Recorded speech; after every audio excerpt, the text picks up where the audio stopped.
Hello दोस्तों, मैं प्रियंका स्वागत करती हूँ आपका अपने परिवार टीचर सक्सेस चैनल में। आई होप आप सभी लोग बहुत बढ़िया होंगे, पॉजिटिविटी से भरे हुए होंगे और जितना भी आपने स्टडी का टाइम टेबल सेट कर रखा है डेली फॉलो कर रहे होंगे, डेली कुछ नया सीख रहे होंगे।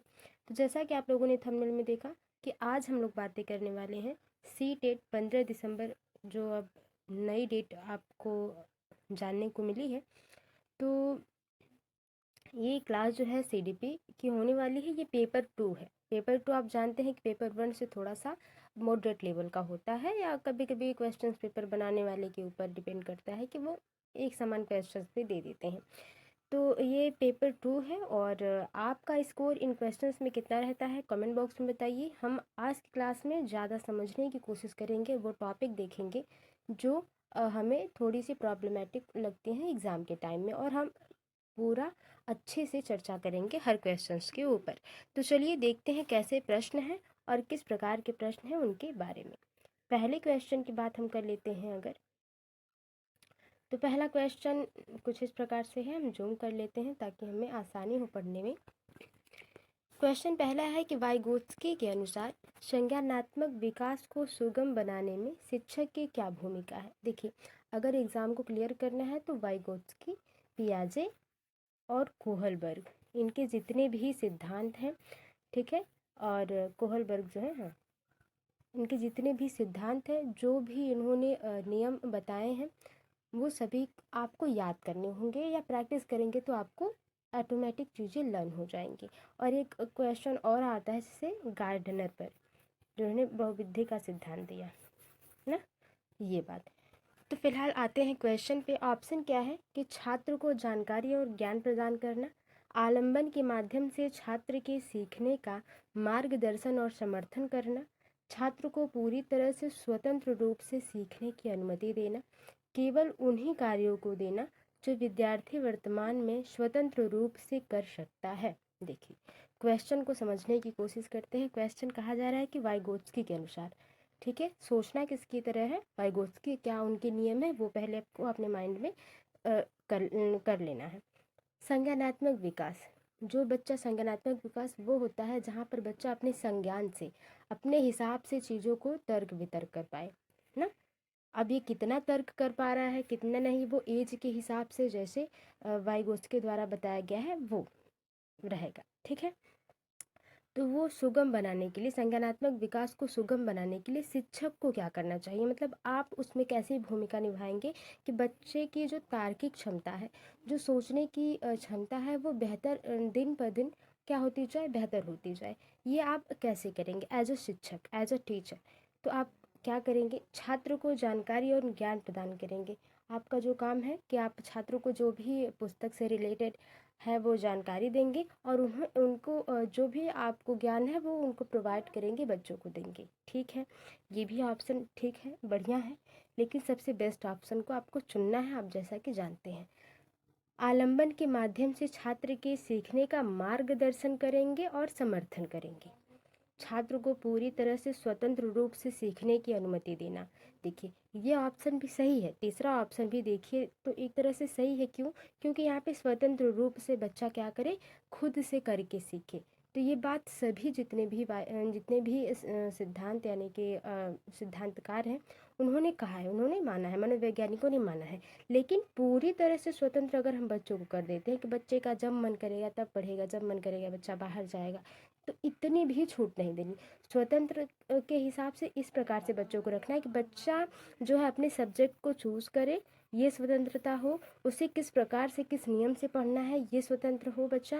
लेकिन ऐसा नहीं कि पूरी तरह से हम बच्चे को छूट दे दें और बच्चा अपनी अनुमति से चीज़ों को करे ना, तो बच्चा तो पढ़ना ही नहीं चाहेगा।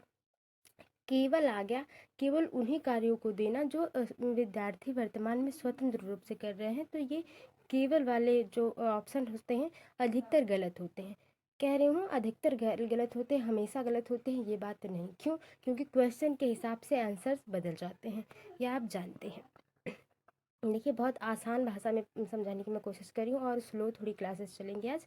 तो देखिए, वाइगोत्स्की क्या कहते हैं, वाइगोत्स्की कहते हैं कि हमें पाड़ यानी कि स्कैफोल्डिंग, स्कैफोल्डिंग की बात करते हैं कौन, वाइगोत्स्की। जब वाइगोत्स्की इसके फोल्डिंग की बात करते हैं, जिसका मतलब होता है सहायता करना, वो कहते हैं कि हम एज अ टीचर, आप क्या हैं, बच्चों के मार्गदर्शक हैं, बच्चों के मार्गदर्शक हैं। ऐसा नहीं है कि बच्चे को कुछ आता नहीं, आपको जीरो से सिखाना है। बच्चा अपने पर्यावरण से बहुत कुछ सीख कर आया है। जहाँ पर बच्चा फंस रहा है, ठीक है, जैसे ZPD इन्होंने ही दी, ZPD, तो जहाँ पर बच्चा फंस रहा है, वहाँ पे अगर आप उसकी थोड़ी सी हेल्प कर देंगे तो बच्चा संभावित क्षेत्र तक पहुँच जाएगा, जहाँ पर उसे क्या करना है, पहुँचना है, जहाँ तक उसे सीखना है। तो आप क्या करेंगे, मार्गदर्शन करेंगे और समर्थन करेंगे। कहीं कहीं यहाँ पे क्वेश्चन ऑप्शन में आ जाता है संकेत देना, इशारा करना, सहायता देना, ठीक है। तो यही प्रश्न जो आप बहुत पहले से CDP पढ़ाई जा रही है चैनल पर, तो आपने नहीं देखी तो देखिएगा जरूर और बताइएगा कैसे लगी आपको क्लास। तो ये जो प्रश्न है, यही ऑप्शन में आ जाता है कि सहायता देना, इशारे करना, ठीक है, ऐसे ऑप्शन आ जाते हैं। क्वेश्चंस वही होते हैं, बस थोड़ा सा घुमा के पूछा जाता है। तो दूसरा ऑप्शन बिल्कुल सही हो जाएगा, वाइगोत्स्की के अनुसार की बात हुई है। तो अगला क्वेश्चन है,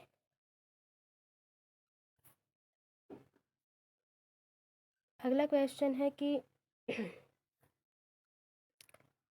या इसमें कुछ कट गए हैं ऑप्शंस, चलिए इसको मैं थोड़ा देख लेती हूँ।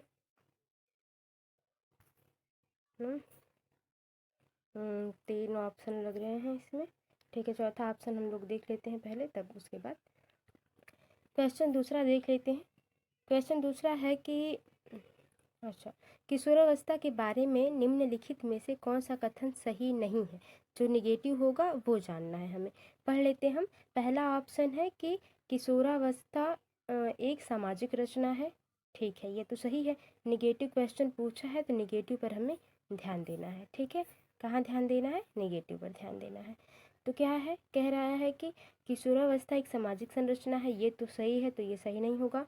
किशोरावस्था को आमतौर पर यौवन को शुरू करने के लिए माना जाता है। हाँ, यहाँ पे बहुत सी जो है किशोरावस्था में बहुत से जो है शारीरिक जो है प्रतिक्रियाएं देखने को मिलती है, कुछ चेंजेज बॉडी में, चेंजेस बहुत से मिलती हैं, चाहे गर्ल्स हों चाहे बॉयज़ हों, तो वो तो होता है। यह एक ऐसी प्रक्रिया है जो परिवर्तन और पुनरुत्पादन की क्षमता की ओर ले जाती है, बात सही है ये।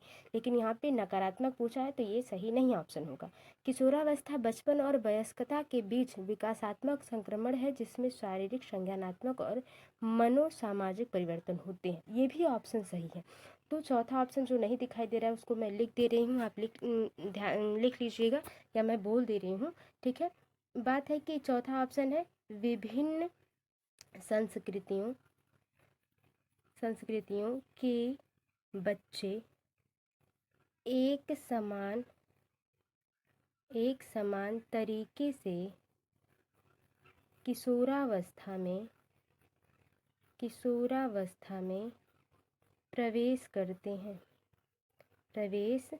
करते हैं और अनुभव करते हैं और इसे अनुभव करते हैं, आप लिख लीजिएगा आगे। तो देखिए चौथा ऑप्शन क्या कह रहा है कि क्वेश्चन क्या था दूसरा वाला, कि किशोरावस्था के बारे में निम्नलिखित में से कौन सा कथन सही नहीं है। यहाँ पे कह रहा है विभिन्न संस्कृतियों के बच्चे एक समान तरीके से किशोरावस्था में प्रवेश करते हैं। देखिए जो अलग अलग प्रवेश होंगे, अलग अलग संस्कृतियाँ होंगी, संस्कृति की बात करी जाए यहाँ पे मेन बात हो रही है पर्यावरण की। तो जो अलग अलग पर्यावरण होगा, अलग अलग जो वातावरण होंगे, उनके हिसाब से किशोरावस्था में जो है वो बच्चे किशोरावस्था में प्रवेश करेंगे। ऐसा नहीं कि सभी बच्चे एक समान नहीं होगा, ठीक है ना। एक समान जो यहाँ पे आ गया है वही निगेटिव की बात कर रहा है, और निगेटिव क्वेश्चन पूछा है तो चौथा वाला ऑप्शन सही हो जाएगा। यहाँ पे जो है कि टाइपिंग में थोड़ा सी प्रॉब्लम हो गई थी, इसलिए चौथा वाला ऑप्शन नहीं आया, कट गया है, उसके लिए बहुत सॉरी हूँ मैं। फिलहाल चलते हैं अगले क्वेश्चन पर, देखते हैं अगला क्वेश्चन क्या है। अगला क्वेश्चन है कि सुजाता नृत्य प्रतियोगिता में केवल इसलिए उत्सुकता से भाग लेती है क्योंकि वह नकद का प्रथम पुरस्कार जीतने में रुचि रखती है। क्वेश्चन ध्यान से सुनिएगा कि क्वेश्चन कह रहा है कि जो सुजाता है वो डांस इसलिए कर रही है प्रतियोगिता में क्योंकि उसे जो नकद पैसे मिल रहे हैं उसके लिए। तो यह क्या है? आंतरिक रूप से प्रेरित है, बाहरी रूप से प्रेरित है, महारत उन्मुख शिक्षार्थी है, असफलता परिहार शिक्षार्थी है। देखिए ये जो क्वेश्चन है ये तीसरे और चौथे ऑप्शन के हिसाब से बना ही नहीं है। क्यों? अगर आप बात करेंगे महारत उन्मुख शिक्षार्थी की, तो यहाँ पर अगर हम समझे महारत उन्मुख शिक्षार्थी वे शिक्षार्थी होते हैं जो सक्सेस के लिए, ठीक है, जो सक्सेस के लिए या किसी नई चीज़ को सीखने के लिए पूरी तरह से लग जाते हैं कि मुझे सीखना है, ठीक है, क्या है, मुझे सीखना है क्योंकि मेरा मन है, मेरी जागरूकता है, मेरी रुचि है, इसलिए मैं सीखना चाहता हूँ। तो ये महारत उन्मुख शिक्षार्थी हो जाएगा, जो कि ऑप्शन क्वेश्चन में है ही नहीं। असफलता परिहार शिक्षार्थी वे होते हैं जो असफलता के भय से पढ़ते हैं या कोई चीज़ सीखते हैं कि मैं कहीं फेल ना हो जाऊं, इसलिए मैं पढ़ूं ना। आधे से ज़्यादा लोग सीटेट में अक्सर यही होता है, हो रहा है कि अदर जो मेरे साथ के भी जितने भी, यहाँ तक कि मैं भी अपनी बात करूँ तो हम इसलिए अधिकतर ज़्यादा से ज़्यादा समय तक पढ़ते हैं कि कहीं हम फेल ना हो जाएं, असफल ना हो जाएं। तो असफलता को कम करने के लिए या असफल न होने के लिए हम, वो शिक्षार्थी अगर सीख रहा है तो वो असफलता परिहार शिक्षार्थी है। देखिए यहाँ पर ऐसी कोई बात नहीं है, यहाँ पर प्रेरणा से बात है कि बच्चा कैसा मोटिवेशन लेकर घूम रही है। बच्चे में आंतरिक मोटिवेशन तब होता है, आंतरिक प्रेरित तब होता है बच्चा जब बच्चा बिना किसी नियम कानून के लिए, बिना किसी नकद पुरस्कार के लिए या किसी भी पुरस्कार के लिए वो नहीं, वो उसकी रुचि हो अगर, तब वो, अगर बच्चा वो काम कर रहा है, सीख रहा है, तब तो वो आंतरिक रूप से प्रेरित होगा। लेकिन यहाँ पे सुजाता जो है वो नकद प्राप्त करने के लिए, प्रथम पुरस्कार जीतने के लिए रुचि रखती है, तो ये क्या है, बाहरी रूप से प्रेरित है, ठीक है। कैसी है, बाहरी रूप से प्रेरित है। दूसरा ऑप्शन आपका इसका सही हो जाता है, ठीक है। चौथा क्वेश्चन है, शिक्षार्थी के बीच व्यक्तिगत विभिन्नताओं को संबोधित करने के लिए एक शिक्षक को क्या करना चाहिए। यानी कि आपकी क्लास में 10 बच्चे हैं मान लीजिए, तो 10 तो एक समान सोच नहीं रहे होंगे, इसमें से 5 बच्चे ऐसे हो सकते हैं जो बिल्कुल शांत हो, 2 बच्चे ऐसे भगदड़ मचा रहे हों क्लास में कि उन्हें शांत करना आपको भी मुश्किल हो जाए ना। तो व्यक्तिगत विभिन्नता होती है। अगर आप कोचिंग पढ़ा रही हैं या अपने घर में ही देख रही हैं अपने भाई बहन भतीजों को, या अपने आप में ही भाई बहन में देखें, या आप जैसे भी देखें अपने आसपास पड़ोस में ज़रूर ही देखेंगे, तो आप पाएंगे कि जितना आपको याद हो रहा है उतना आपके भाई या बहन को नहीं। या हो सकता है आपकी फ्रेंड जो है एकदम, कुछ फ्रेंड्स ऐसी होती हैं या होते हैं जो कि एक बार अगर देख लें कोई चीज़ तो उन्हें चाहे मैथ का इक्वेशन हो या कोई चीज़ हो, लर्न हो जाती है और वो एक बार रिवीजन करते हैं तो भूलते भी नहीं हैं। हम जैसे एवरेज जो स्टूडेंट होते हैं वो क्या करते हैं, एक बार देखेंगे, 2 बार देखेंगे, 3 बार, उसके बाद प्रैक्टिस भी करेंगे, उसके बाद फिर प्रैक्टिस करेंगे कहीं भूल ना जाए, तब जाके हमारा कहीं न कहीं एक अच्छा पोजीशन आता है क्लास में। तो सारे बच्चों की विभिन्नताएं क्या हैं, व्यक्तिगत विभिन्नताएं अलग अलग हैं। व्यक्तिगत विभिन्नताओं में ये भी आ जाता है कि आपको मान लीजिए आपको कोई भी खाने की चीज़ हुई, आपको पिज़्ज़ा पसंद है, फ्रेंड को बर्गर नहीं पसंद है, आपको बर्गर पसंद है, फ्रेंड को पिज़्ज़ा पसंद नहीं है। तो इस तरह से व्यक्तिगत विभिन्नताएं और भी हो सकती हैं। ऑप्शन देखते हैं, तो एज ए शिक्षक आप क्या करेंगे, एज ए टीचर आप क्या करेंगे, मतभेदों को, जो भी मतभेद होंगे बच्चे में, असामान्य और एक प्रकार की कमी के रूप में स्वीकार करना चाहिए। व्यक्तिगत विभिन्नताओं को नज़रअंदाज करना चाहिए, ये एकदम गलत बात है, ठीक है। क्वेश्चन पॉजिटिव है तो आपको पॉजिटिव आंसर भी देना है। भिन्नताओं को मानव विविधता की प्रत्यक्ष विशेषता के रूप में मानना चाहिए, यानी कि जो विभिन्नता है वो प्रत्येक मानव में अलग अलग होती है और ये प्रत्यक्ष विशेषता है, हर एक व्यक्ति की एक विशेषता है नहीं, ये ऐसी कोई कमी नहीं है जिसे नज़रअंदाज किया जाए।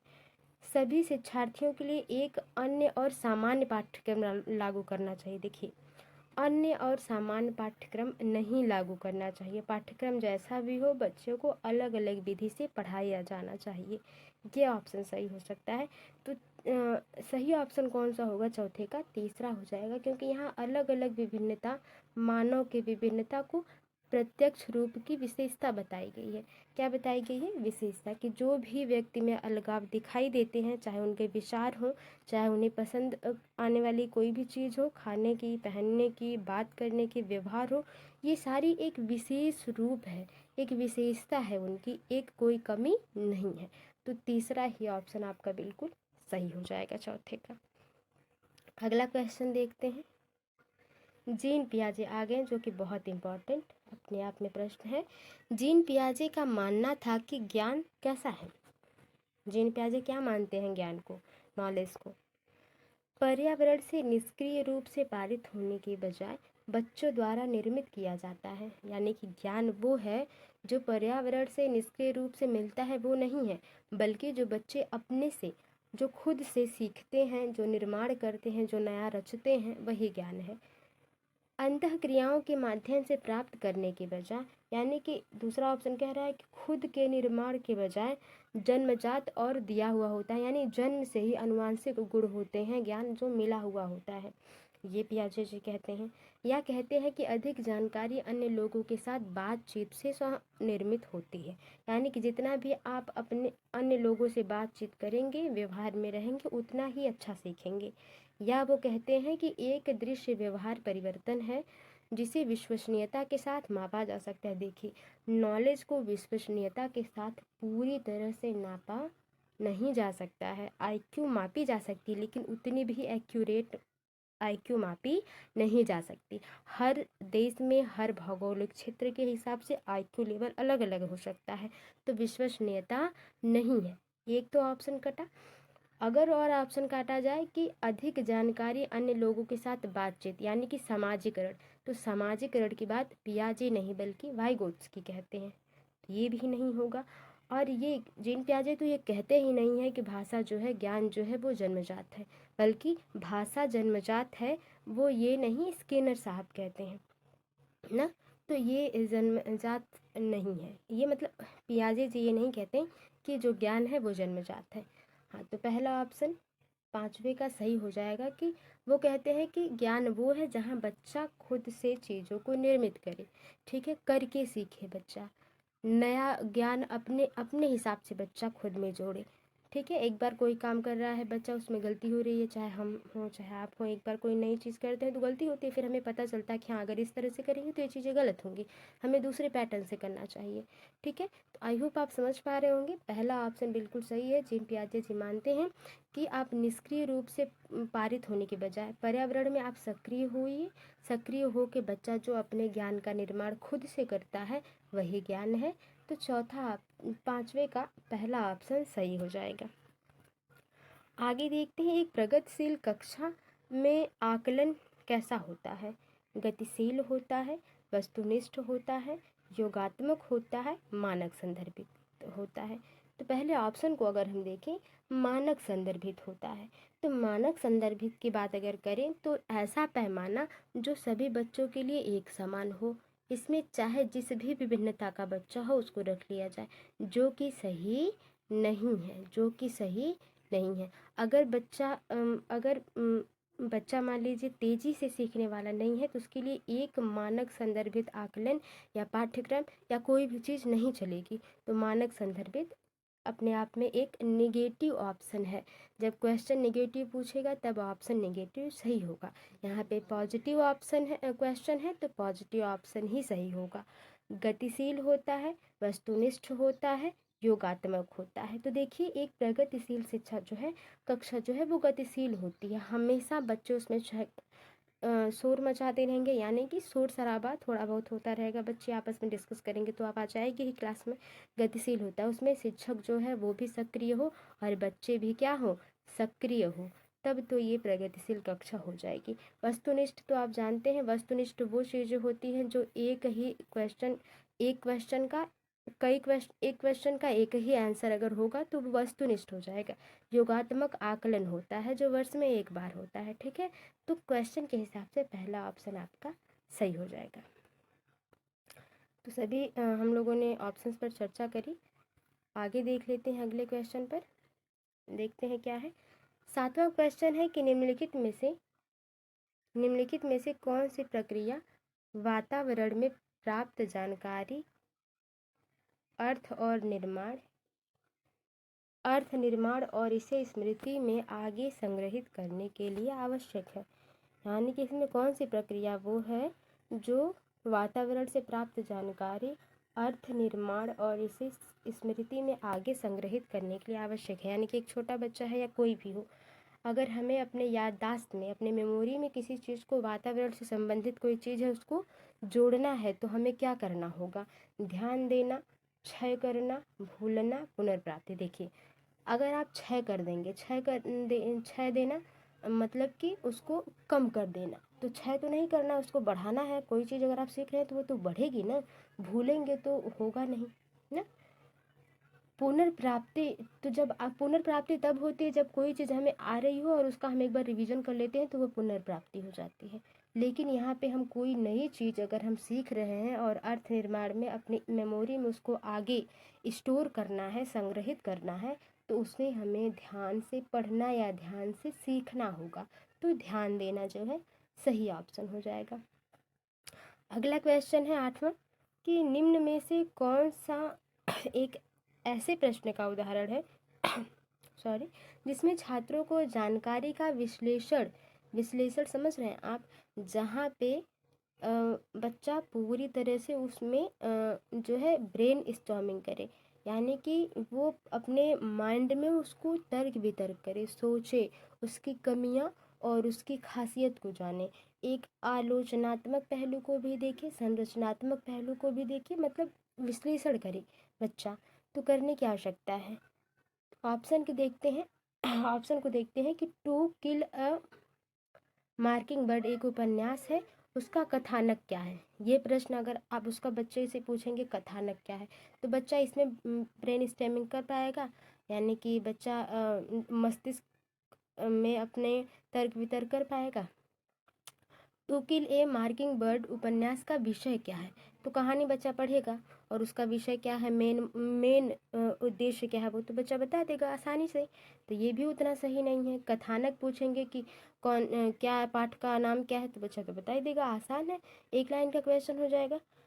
To Kill a Mockingbird में लेखक प्रतीकवाद का प्रयोग कैसे करते हैं, यही सबसे सही ऑप्शन। देखिए, चौथा ऑप्शन है कि To Kill a Mockingbird का नायक कौन है, उसमें विशेष भूमिका जिसकी होगी वो नायक होगा, ये भी आसान प्रश्न हो जाएगा। सबसे ज़्यादा जहाँ पर बच्चे को सोचने की बात आ रही है, जहाँ पर सबसे ज़्यादा बच्चा मंथन करेगा, ब्रेन स्टॉर्मिंग करेगा, वो हो जाएगा तीसरा ऑप्शन। कैसे?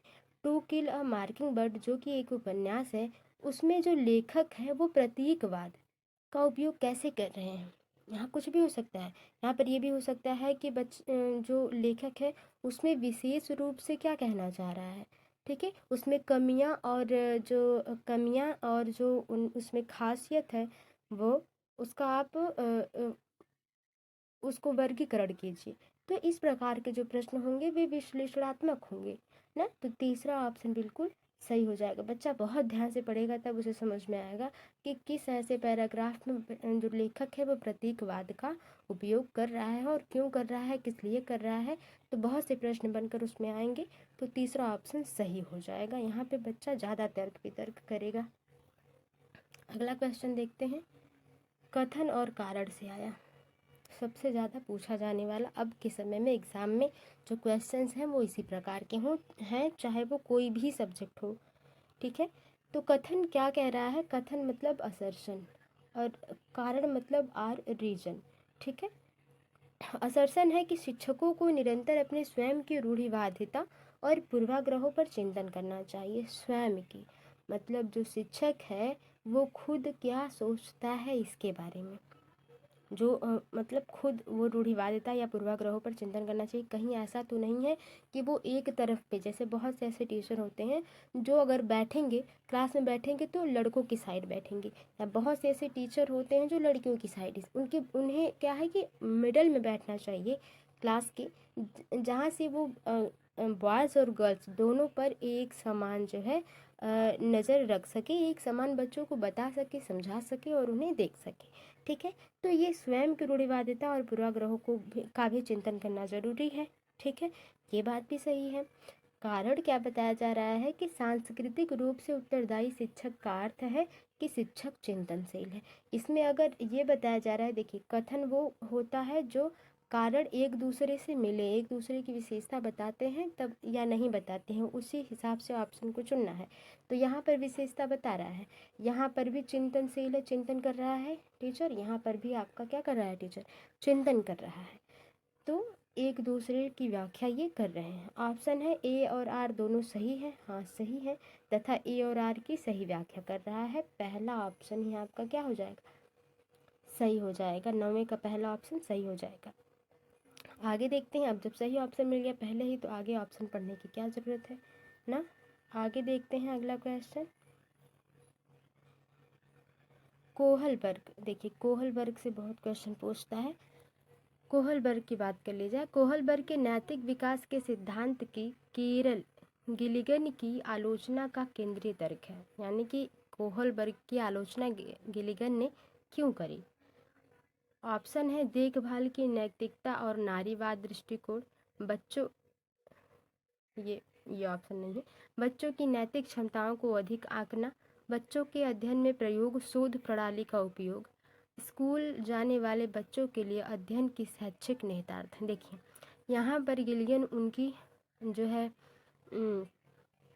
आलोचना इसलिए करते हैं क्योंकि इन्होंने सिर्फ जो है 4 वर्ष से लेकर बच्चों की जो है बच्चों के ऊपर क्या किया था, इन्होंने सिद्धांत दिए थे ना, प्रयोग किया था इन्होंने, इसी वजह से। और इसमें सिर्फ मेल थे, इसमें फीमेल नहीं थी, इसमें लड़कियां नहीं थीं, इसी वजह से ये जो है आलोचना करते हैं गिलिगन कोहलबर्ग की नैतिकता और नारीवाद के दृष्टिकोण से।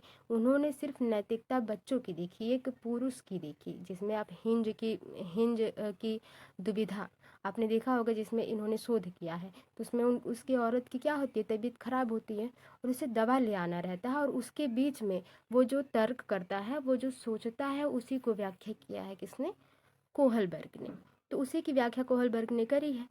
तो नैतिकता और नारीवाद पर नैतिकता, यानी कि नैतिकता जो है नारियों के बीच में तो होगी ना, अगर वहीं पे पुरुष बीमार होता तो वहाँ पे स्त्री क्या करती, ये भी समझाना चाहिए था कोहलबर्ग को। ये बात गिलिगन कहते हैं और इसी पर इनकी आलोचना करते हैं। तो पहला ऑप्शन बिल्कुल सही हो जाएगा बिना कहे सुने। आगे देखते हैं अगला क्वेश्चन। अगला क्वेश्चन है फिर कथन और कारण पर असर्शन और रीजन। वास्तविक जीवन की समस्याओं और मूर्त अनुभवों से सीखने से बच्चों को अधिगम और जानकारी प्राप्त करने के लिए कई रास्ते मिलते हैं। बिल्कुल, अगर आप बच्चे वास्तविक जीवन से, अपने खुद के जीवन से कोई चीज़ सीख रहे हैं, मूर्त अनुभव यानी कि देख रहे हैं, उसको देख पा रहे हैं, अपने सामान्य आँखों से देख पा रहे हैं। कुछ चीज़ें ऐसी ही होती हैं जो अमूर्त होती हैं, जैसे कि कल्पना अगर कोई चीज़ की करी जा रही है तो वो अमूर्त है, अदृश्य है, सिर्फ कल्पना करी जा रही है।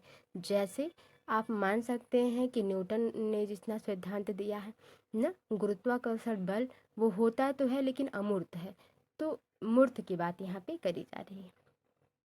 मूर्त अनुभवों से सीखने से बच्चों को अधिगम जानकारी प्राप्त करने के कई रास्ते मिलते हैं। हाँ, बच्चे कई प्रकार से सीख पाते हैं, ये तो सही है कथन। कारण क्या है, विकास अपेक्षाकृत व्यवस्थित और अनुक्रमिक है।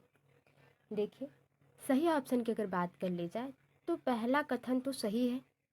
कारण की बात कर ली जाए तो विकास अपेक्षाकृत व्यवस्थित और अनुक्रमिक होता है। तो विकास जो डेवलपमेंट है वो कुछ हद तक व्यवस्थित होता है और अनुक्रमिक होता है। यानी कि बच्चा पहले जो है कि 1 वर्ष का होगा, तभी 2 वर्ष का होगा, तभी 3 वर्ष का होगा, तभी 4 वर्ष या उसके आगे वर्ष का होगा। यानी बच्चा पहले जन्म लेगा तो वो कौन सा पहले ही तो प्रौढ़ावस्था या वयस्कावस्था या किशोरावस्था में तो जाएगा नहीं बच्चा ना। पहले तो बच्चे के बचपनावस्था होगा ना, उसके बाद जो है कि आपका किशोरावस्था होगा। बचपनावस्था तो आप जानते हैं कि सिर्फ हरलॉक ने दिया हुआ है, तो यहाँ पे उनकी चर्चा हम लोग नहीं करेंगे। बच्चा पहले छोटा होता है, शिशु होता है, ठीक है, संवेदी पेशी अवस्था में होता है, जो कि पियाजे कहते हैं। तो उनके बारे में भी आगे प्रश्न है, चर्चा करेंगे। फिलहाल देख लें अनुक्रमिक होता है, व्यवस्थित होता है कि बच्चा जो है कि एक नियमित समय होता है कि 8 या 9 महीने के बाद बच्चा क्या है, शिशु का जन्म होता है। ऐसा नहीं है कि 6 महीने में हो जाएगा। 6 महीने में अगर होगा नॉर्मली तो वो डिसेबल होगा, वो अच्छा नहीं होगा, उसकी शारीरिक क्षमता बढ़िया नहीं होगी। तो कुछ चीज़ें व्यवस्थित हैं विकास में, जो कि सही भी है। तो कथन भी सही है, कारण भी सही है, लेकिन ये एक दूसरे की व्याख्या नहीं कर रहे हैं। यहाँ पर बच्चे को सिखाने की बात हो रही है, यहाँ पे बच्चे के विकास की बात हो रही है। तो दोनों सही हैं, लेकिन अलग अलग बात है। तो ए और आर दोनों सही हैं, ये तो गलत हो गया, क्योंकि दोनों, हाँ दोनों सही हैं। ए और आर सही व्याख्या करता है, ए की नहीं। ए और आर दोनों सही हैं, परंतु आर ए की सही व्याख्या नहीं करता है। दूसरा ऑप्शन ही आपका बिल्कुल सही हो जाएगा। अब देखते हैं डिसलेक्सिया। एक डैश स्थिति है जो शिक्षार्थी की क्षमता को प्रभावित करती है। भावात्मक या चित्र बनाने, तंत्रिकीय ध्वनियों के प्रति के साथ जोड़ने, शारीरिक साथियों के साथ समाजीकरण, संवेदी शारीरिक गतिविधियों का समन्वय। देखिए डिसलेक्सिया क्या है। डिसलेक्सिया की अगर बात कर ली जाए तो जो डिसलेक्सिया है वहाँ पर बच्चा ध्वनि से रिलेटेड बातें हो रही हैं, जहाँ पे बच्चा ध्वनि से चीज़ों को पढ़ नहीं पा रहा है। पढ़ने में जहाँ दिक्कत होगी वो डिसलेक्सिया है। डिस्ग्राफिया जहाँ पर लिखने में होगी, तो यहाँ पे डिसलेक्सिया पूछ रहा है। तो ध्वनि के प्रति जो जोड़ना है वो दिक्कत उसमें होता है। और तंत्रिकीय यानी कि जो गले में जो एक आवाज़ आती है टकराव से, वो उसमें कमी होती है, वही तंत्रिकीय है। तो दूसरा ऑप्शन बिल्कुल सही हो जाएगा। आगे देखते हैं अगला क्वेश्चन। एक माध्यमिक स्कूल का शिक्षक छात्रों को संकल्पनाओं और वास्तविक दुनिया के अनुप्रयोगों के बीच संबंध बनाने में मदद करके सार्थक सीखने को सक्षम बनाना चाहता है। निम्नलिखित में से कौन सी गतिविधि एक उपयुक्त शैक्षणिक रणनीति होगी। तो एक शिक्षक है जिसमें जो कल्पनात्मक दुनिया है, ठीक है, और जो वास्तविक दुनिया है उसमें एक संबंध बिठाना चाह रहा है, बच्चों को सिखाना चाह रहा है कि जो बच्चे के पास कॉन्सेप्ट है, संकल्पना, ठीक है, जो कॉन्सेप्ट दिए गए हैं वैज्ञानिकों द्वारा, वो अपने वास्तविक जीवन में कितना सही है। जैसे कि कह दिया जाए कि उबले हुए जैसे कि ये बता सकते हैं कि जो है कि किस प्रकार से पानी में जो नमक है वो घुल जाता है, ठीक है। या दूसरा बता सकते हैं किस तरह से पानी में जो सरसों का तेल है वो नहीं घुलता। तो ये क्या है, ये वास्तविक जीवन है। इस पे क्या है, एक संकल्पना यानी कि कॉन्सेप्ट दिया गया है, और इसे अगर हम वास्तविक जीवन से समझा देते हैं तो वो आप कैसे करेंगे, ठीक है, यही क्वेश्चन पूछा जा रहा है। छात्रों को नियम और परिभाषाएं याद करने देंगे। देखिए तो याद करने देंगे तो आपको याद कर लेगा बच्चे, लेकिन उसको समझ में आ रहा है कि नहीं ये कैसे पता चलेगा। विद्यार्थियों से बहुविकल्पी प्रश्नों वाली कार्यपत्रक पूरी करने को कहें, नहीं। विद्यार्थियों को उद्दीपन प्रतिक्रिया अनुबंध की विधि द्वारा सीखने को कहें। चौथा ऑप्शन यहाँ पर है कि छात्रों को छोटे समूह में वर्तमान मुद्दे पर शोध करने दें और अपने निष्कर्ष कक्षा में प्रस्तुत करें। बिल्कुल सही है, बच्चा खुद से करके सीखेगा और बताएगा कि हाँ सच कह रहे हैं सर, ये नहीं घुल रहा है, जो तेल है सरसों का वो पानी में नहीं घुल रहा है। तो ये बात जो हो जाएगी बच्चा करके सीखेगा। तो उसमें क्या क्यों नहीं हो रहा है, बच्चा अपना भी तर्क देगा सही गलत, फिर आप उसमें थोड़ी सी जो है कि थोड़ा सा समर्थन करके, थोड़ा सा सहयोग करके बच्चे को सही सिखा देंगे। तो चौथा वाला ऑप्शन आपका यहाँ पे बिल्कुल सही हो जाएगा। कौन सा ऑप्शन, चौथा वाला। अगला क्वेश्चन है कि नैतिक विकास के किस अवस्था में बच्चों का तर्क कानून और नैतिकता के इर्द गिर्द घूमता है। देखिए कोहलबर्ग के अनुसार की बात करी जा रही है। कोहलबर्ग की अगर बात कर ली जाए तो देखिए जहाँ पर तर्क और कानून नैतिकता के इर्द गिर्द घूमते हैं, ऑप्शन है पूर्व पारंपरिक नैतिकता, पारंपरिक नैतिकता, विषम नैतिकता, स्वायत्त नैतिकता। इनके कितने हैं? 3 मोरल इन्होंने नैतिक दुविधा बताई हुई है। ठीक है, पहला तो है नैतिक तर्क, ठीक है, नैतिक दुविधा। उसके बाद है कि जैसे इसको नैतिक दुविधा या पूर्व संक्रियात्मक अवस्था आप कहते हैं, पूर्व संक्रियात्मक अवस्था जो कि पहला है। पूर्व पारंपरिक स्तर, ठीक है, संक्रियात्मक अवस्था तो पियाजे जी कहते हैं, यहाँ पे कोहलबर्ग कह रहे हैं। ठीक है, पूर्व पारंपरिक नैतिकता। उसके बाद है आपका पारंपरिक नैतिकता। ठीक है, तीसरा आता है उत्तर पारंपरिक या विषम नैतिकता। उसके बाद ये 3 इन्होंने नैतिकता दिए हुए हैं। अब इन तीनों के चरण हैं, दो स्तर हैं। कहाँ पर बच्चा जो है तर्क और नैतिकता के इर्द गिर्द घूमता है? तो इर्द गिर्द वहाँ घूमता है जहाँ पर बच्चा जो है कि 10 से 13 वर्ष की उम्र में होता है। ठीक है, 10 से 13 वर्ष की उम्र में होता है और वहाँ पे बात होती है जहाँ पर नियम, समाज में जो नियम बने हैं वो फिक्स्ड हैं, उन्हें बदला नहीं जा सकता। ये कौन सा है? दूसरे के पारंपरिक स्तर के, जो कि 10 से 13 वर्ष है।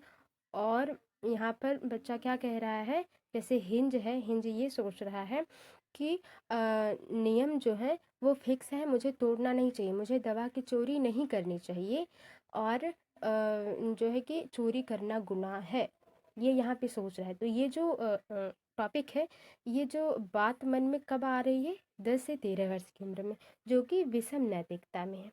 किसमें? विषम नैतिकता में, जिसे जो है आपका इंग्लिश में अगर कर लें इसको, तो अम, तो हम इसको सत्ता एवं सामाजिक व्यवस्था का अनुपालन, यानी कि maintaining the social order, law and order, maintaining the social law and order, यहाँ पे मेंटेन कर रहा है बच्चा। ठीक है, तीसरा ऑप्शन सही हो जाएगा चौथे का। ठीक है, तीसरा ऑप्शन, तीसरा क्या था? तीसरा उत्तर पारंपरिक है ना, उत्तर पारंपरिक 13 से प्लस का है।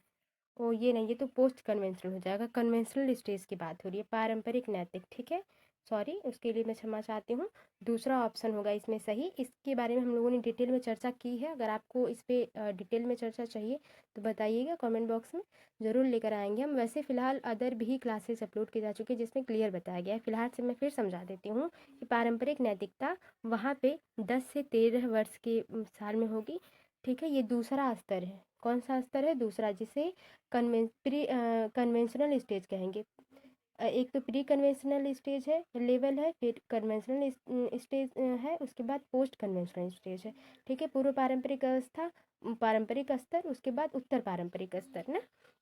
तो इसमें पारंपरिक नैतिकता में बच्चा क्या कर रहा है? दूसरा वाला नियम इसमें सही हो जाएगा, सत्ता एवं सामाजिक व्यवस्था का अनुपालन, maintaining the social order, social law and order. ठीक है, जहाँ पे समाज में नियम बना रहे इसके हिसाब से काम करना है और उसको तोड़ना नहीं है। ठीक है, तो बच्चा जो इर्द गिर्द घूमता है नैतिकता, कानून के नैतिकता के हिसाब से, वो पारंपरिक नैतिकता में आता है। और फिर उसके बाद उत्तर पारंपरिक में जब बच्चा जाता है तो वो ये मान लेता है ना, जो कि ऑप्शन में नहीं है, जो कि जिसे विषम नैतिकता आप कह रहे हैं ना, जिसको मैं भी गलती से मैंने कह दिया था कि हाँ तीसरा ऑप्शन है। इसमें ये होगा कि बच्चा ये मान जाए, उससे समझ में आ जाए कि जो कानून बने हैं वो बदले जा सकते हैं। ठीक है, समय के हिसाब से, लोगों की जो है सुविधा के हिसाब से कानून बदला जा सकता है। तो ये विषम नैतिकता में होगा। लेकिन यहाँ पे नैतिकता के आसपास जो घूम रहा है, थोड़ी बहुत नैतिकता बच्चे को आ रही है, कानून की समझ थोड़ी बहुत आ रही है, वो पारंपरिक नैतिकता में होगा। दूसरा ऑप्शन सही हो जाएगा। कितने वर्ष के बच्चे में? 10 से 13 वर्ष के बच्चे में। और विषम नैतिकता यानी कि उत्तर पारंपरिक स्तर जो होगा वो 13 से प्लस जो बच्चे होंगे उनमें होगा। अगला और लास्ट क्वेश्चन है कि निम्नलिखित में से कौन एक समावेशी कक्षा का उदाहरण नहीं है? निगेटिव क्वेश्चन है, निगेटिव ऑप्शन सही होगा। विविध दृष्टिकोण का समावेशन, तो अलग अलग प्रकार से अगर हम क्लास में पढ़ा रहे हैं तब तो सही ऑप्शन है। उचित समावेशन का पालन, जितनी ज़रूरत है बच्चों को उतना चीज़ें उन्हें बच्चों को दिया जाए, उन्हें समझाया जाए, ये भी सही है। विभेदित निर्देश देना, अलग अलग बच्चों को अलग अलग प्रकार से समझाना ताकि वो अच्छे से समझ पाएँ। प्रतिस्पर्धी लोकाचार को प्रोत्साहित करना, जहाँ पर कंपटीशन की बात होगी वो गलत होगा। निगेटिव ऑप्शन है, निगेटिव क्वेश्चन निगेटिव ऑप्शन दोनों मिल गए तो ऑप्शन चौथा सही हो गया। तो ये थे 15 क्वेश्चन। आई होप आपको पसंद आए होंगे और थोड़ी सी भी जो कन्फ्यूजन हुई होगी आप बताइएगा ज़रूर, अगले वीडियोज़ में उसे क्लियर कर लिया जाएगा। और थोड़ी सी भी वीडियो पसंद आई हो वीडियो को लाइक करें, शेयर करें, कमेंट बॉक्स में बताएं कि आपका स्कोर इन 15 में से कितना रहा। और मेहनत करते रहिए, मिलते हैं आपसे अगली वीडियो में ऐसे ही क्वेश्चंस के साथ। तब तक के लिए bye bye, take care, be positive, be motivated. धन्यवाद।